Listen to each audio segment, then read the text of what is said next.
The Wedding Planner, brought to you by Rogers Jewelers. Thanks for staying with us. I'm Sean McCose. We're talking weddings as always with Saundra. How you doing? I'm fine. How are you? Can't complain. All right, should we get to our first questions here? We got some questions about, I think, some gift cards maybe? Yeah, or from the viewers. So. Yeah, all right, let's see if we can pop the first one up there. Where is it? Ooh, maybe not. There we go. There we go.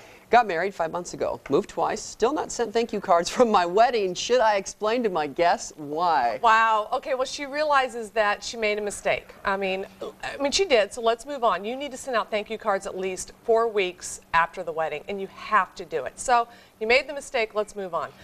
In my humble opinion, I would not give an excuse why. I mean, it sounds like she had a lot going on. I would make fun of myself. Put on that thank you card. Bet you thought you would never get this thank you card. Okay. And then be really, really personal because you need to go out that extra touch. So say, Uncle Bob, thanks so much for the blender. We made margaritas last week and we loved it. Thank you for coming to our wedding. We love you. That's what I would do. 5 months later. But definitely get them out. I don't care if it's 5 months later. Just do it. All right. I'll take your word for it. Next question. My mother wants a receiving line at the church. I think they take too long and are outdated. Is it okay to omit, or is there a way to make it more brief? Well, initially receiving lines were created because people only came to the church and to the ceremony, and so it was a way of thanking their guests and greeting them as they left the ceremony. Right.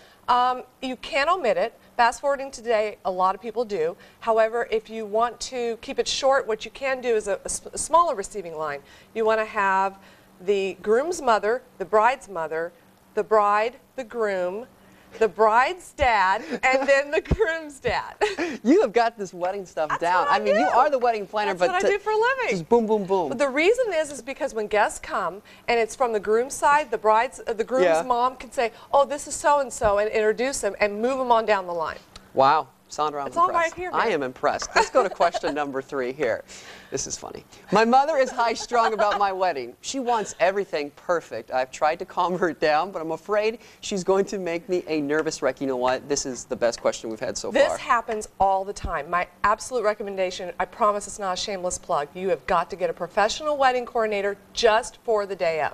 And I'll tell you why. It has to be professional because we do this for a living, we know what we're doing, and that's probably going to be the only way it's going to make that mom relax. Real quickly, how do you get a mother to relax? How do you get a mother to relax? Well, by making sure I understand everything she wants to happen, her and her daughter, that day. And they know that I'm going to make sure all their visions are going to happen and come to fruition.